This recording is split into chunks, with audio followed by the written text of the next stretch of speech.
Hello दोस्तों, स्वागत है आप सभी का एक बार फिर से मेरे YouTube चैनल पर। तो दोस्तों, जैसे कि आप सभी को पता ही है कि हमारा अभी का जो चैप्टर चल रहा है भारतीय आर्य समाज के ऊपर है। इससे पहले भी हम 2 वीडियो इसी चैप्टर में से बना चुके हैं और आज की वीडियो हमारी तीसरी होगी, जिस पे हम जानेंगे रिंग वैदिक आर्यों के सामाजिक जीवन के बारे में और उत्तर वैदिक आर्यों के सामाजिक जीवन के बारे में। तो सबसे पहले हम जान लेते हैं रिंग वैदिक आर्यों के सामाजिक जीवन के बारे में। तो सबसे पहला जो आएगा पॉइंट आपको ध्यान में रखना है परिवार के बारे में। अगर किसी भी एग्जाम में आपको रिंग वैदिक आर्य समाज के जीवन सामाजिक जीवन के बारे में पूछ लिया जाए तो सबसे पहला पॉइंट आपको परिवार का ही लिखना है। यहाँ पर हम जानेंगे आर्यों का पारिवारिक जीवन समृद्ध था। उस समय संयुक्त परिवार प्रणाली प्रचलित थी। परिवार का वृद्ध व्यक्ति इसका मुखिया होता था। आगे आपको ध्यान में रखना है, उसे गृहपति अथवा कुलपति कहा जाता था। वह परिवार के सभी लोगों की देखरेख करता और परिवार के सभी लोग उसके आदेशों का पालन करते थे। परिवार में लड़के का होना आवश्यक माना जाता था। ऋग्वैदिक काल में स्त्रियों का बहुत सम्मान किया जाता था। उन्हें पुरुषों के बराबर अधिकार प्राप्त थे। वह पर्याप्त पढ़ी लिखी होती थी। अपाला, घोषा, विश्ववरा तथा मुदगालिनी आदि स्त्रियों ने ऋग्वेद में अनेक मंत्र लिखे थे। उन्हें विवाह के संबंध में पूरी आज़ादी थी। उसका उसके पति के घर पूरा सम्मान किया जाता था। उस समय एक विवाह की प्रथा थी। इसके अलावा बाल विवाह, और पर्दा प्रथा जैसी बुराइयां अभी प्रचलित नहीं थी। वह सभी समारोह आयोजनों में बढ़ चढ़कर भाग लेती थी। आगे हम बात करेंगे दोस्तों हमारे तीसरे पॉइंट यानी कि जाति प्रथा के बारे में।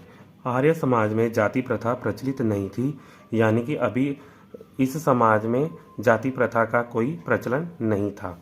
समाज अलग अलग व्यवसायों के आधार पर 4 वर्गों में विभाजित था: ब्राह्मण, क्षत्रिय, वैश्य तथा शूद्र। कोई भी व्यक्ति अपनी योग्यता के आधार पर किसी भी व्यवसाय को अपना सकता था। आगे हम बात करेंगे दोस्तों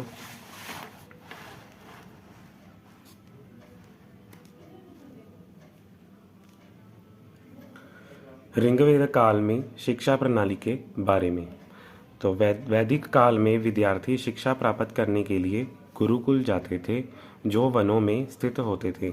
शिक्षा का मुख्य विषय वैदिक साहित्य होता था, जहां उन्हें अति विख्यात विद्वानों द्वारा गणित, ज्योतिष, व्याकरण, नैतिक शिक्षा तथा सैनिक शिक्षा के संबंध में उचित जानकारी दी जाती थी। शिक्षा पूर्ण होने पर विद्यार्थी अपने गुरु को दक्षिणा भी देते थे। आगे हम बात करेंगे दोस्तों उनके सामाजिक जीवन में पोशाक के बारे में, यानी कि वह किस प्रकार की पोशाक पहना करते थे। आर्यों की पोशाक सादी होती थी। वह सूती, ऊनी तथा रेशमी वस्त्र पहनते थे। वह पशुओं की खाल भी पहनते थे। स्त्रियां हार श्रृंगार करने तथा आभूषणों की बहुत शौकीन थी। उस समय पुरुष भी आभूषण पहनते थे। आगे हम बात करेंगे उनके भोजन के बारे में, यानी कि वह किस प्रकार का भोजन खाया करते थे। आर्य लोग सादा संतुलित भोजन करते थे। वह गेहूं, जौ, चावल, फल, सब्जियां, दूध तथा घी का प्रयोग करते थे। वह विशेष अवसरों पर, यानी कि जो उनके विशेष अवसर यानी कि त्योहारों पर या उनके घर में कोई भी उत्सव हो, उस अवसर पर भेड़, बकरियों तथा घोड़ों का मांस भी खाते थे। वह 2 मादक पदार्थों यानी कि 2 नशीले पदार्थों सोमरस तथा सुरा का प्रयोग भी करते थे। सुरापान को वह लोग अच्छा नहीं मानते थे। आगे हम बात करेंगे दोस्तों उनके मनोरंजन के साधन के बारे में। वह लोग अपना मनोरंजन कई प्रकार से किया करते थे।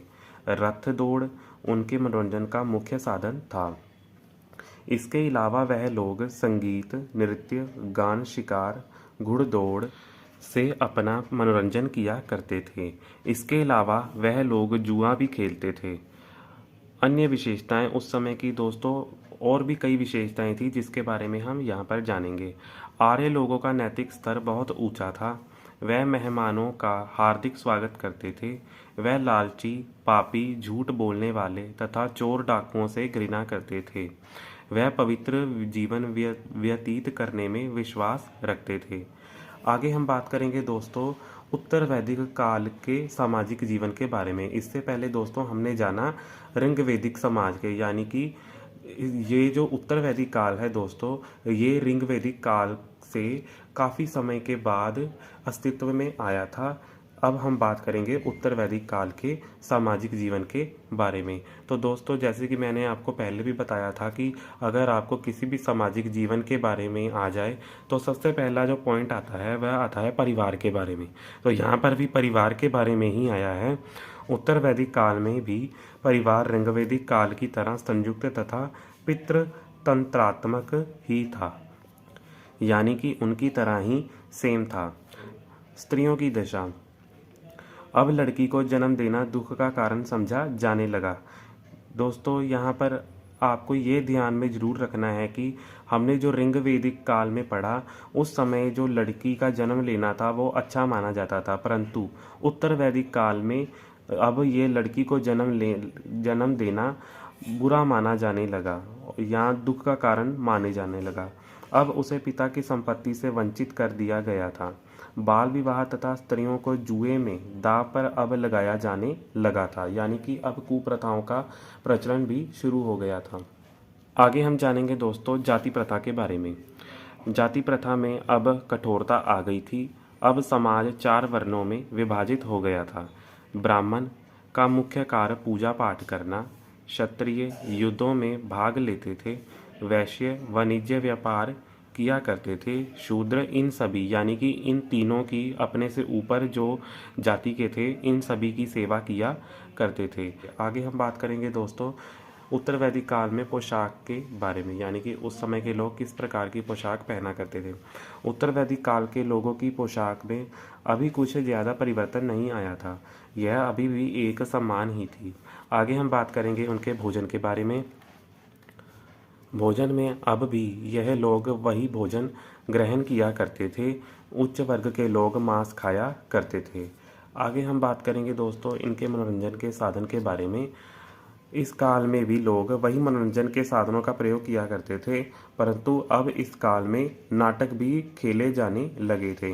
लोग इस पे बढ़ चढ़कर भाग लेने लगे थे। तो उम्मीद करता हूँ कि दोस्तों आज की वीडियो आप सभी को पसंद आई होगी। तो इसी के साथ दोस्तों आगे हम यानी कि अपनी चौथी वीडियो में जानेंगे दोस्तों ऋग वैदिक आर्य समाज के लोगों के धार्मिक जीवन के बारे में। तो अगर वीडियो पसंद आई तो लाइक कीजिए, कमेंट कीजिए और सब्सक्राइब कीजिए। धन्यवाद।